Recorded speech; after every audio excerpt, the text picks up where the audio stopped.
So today I'll be going over how I take care of my baby Redfoot tortoise. So we'll start with enclosure size. So I currently have my Redfoot in a 20-gallon long, so it's 30 by 12 by 12. And for substrate, this is a mix, it's about 50-50 mix of organic potting soil without the little styrofoam beads in it, and peat moss. And I've also sprinkled on top throughout the dry side, and heavily throughout the wet side is one of those bricks of terrarium moss that you soak in water, and it really helps with the humidity. And with humidity is very important, since they are a tropical species. They must have between 65 and 85 to 100% humidity, especially when they're really young, which really helps with all the moss. That way he can kind of find his own microclimates. If he wants to be more wet on this side, he can hang out over here, or if he wants to go dry off over here, he can. You don't want them to constantly be sucking wet. That will cause a fungal infection on the plastron, or the underside of their shell. And at this point, you're probably wondering, well, where's he at?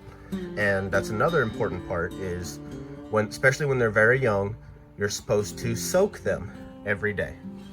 So I currently have him in a little dish, having a soak in some distilled water. You don't want to use just straight tap water. If you do have to use straight tap water, I recommend getting some sort of water conditioner and adding a few drops to it, just to get rid of any of the chlorine or chemicals and stuff that you don't want in the water. So I just use whatever brand you want of distilled water, and I fill up a spray bottle, and twice a day I spray the enclosure, mainly on the wet side, but I do both sides, to bring up the humidity. And you have to let the humidity drop throughout the middle of the day, kind of give them a dry period, let everything kind of dry up a little bit. But in the mornings and in the evenings, you want to spray it down real good. And things you can do to help increase the humidity is if you have a large, shallow water dish. I like using the terracotta bottoms to like the terracotta flower pots. They're super cheap and they're just about perfect. I use these terracotta bottoms for their food dish as well. The terracotta provides a semi-abrasive surface, that way when they're eating, they will naturally and slowly file their beaks down to prevent any sort of overgrowth. So I've now placed him back inside the enclosure. I'm sure he's gonna have a lovely snack. And with that, we're gonna go over a little bit about diet. So for a Redfoot tortoise, since they are tropical, they do eat a lot of fruits and flowers. Unlike my other tortoise, Kylo, who's a sulcata, a grassland species. So I give the Redfoot, there's a lot of safe fruits out there. I can provide a short list here, but I've learned that he really likes like grapes and pineapple and different types of melons, things that are really juicy. He seems to really love. And he also eats a lot of flowers. With the flowers, you kind of have two options. The safest option that you can do is this flower topper food, and it comes dried. That way it will last a long time, and he doesn't eat very much. As you can imagine, he is very small. Another fun thing that you can do, as long as you can guarantee that you're not using any pesticides, you can harvest wildflowers, and you can check this video here and go see how I do that. They also eat a lot of leafy greens, like dandelion greens, kale, lettuce, spinach, things like that, which I just buy in like a spring mix from like a Walmart or grocery store. I also give them 2 types of pellets. I give him the Missouri LS diet, Zoomed natural forest tortoise food, which is really good. It even has a picture of a Redfoot on the cover, and it has a lot of the same grasses and stuff. It has mango and some other fruits in there that are good for him. And about 10% of their diet, especially when they're younger, can also be protein. Things like small mealworms and cut up earthworms work really well. I do sprinkle a little bit of the Repti-calcium on top of his food to help his calcium intake to ensure that his shell grows healthily.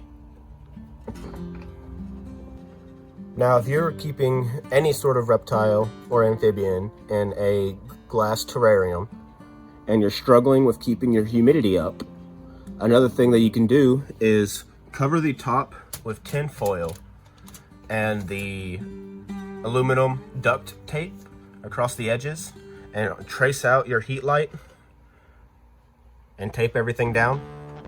That way he has a solid surface on the top and the light still allows for airflow through the holes at the top, but it limits the airflow to keep the humidity in.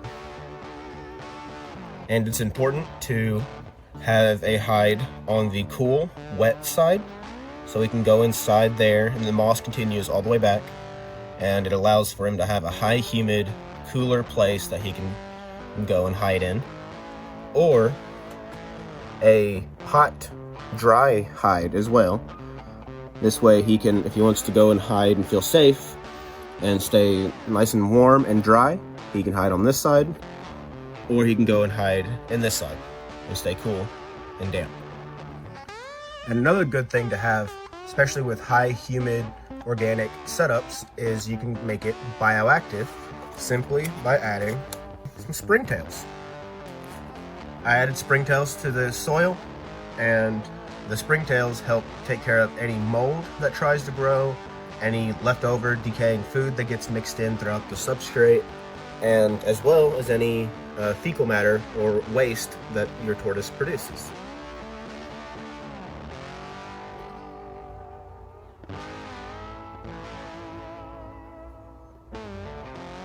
And for lighting, on this side, I have a 5.0 UVB light. And on this side over here is a 100-watt heat bulb that keeps his hot spot nice and warm.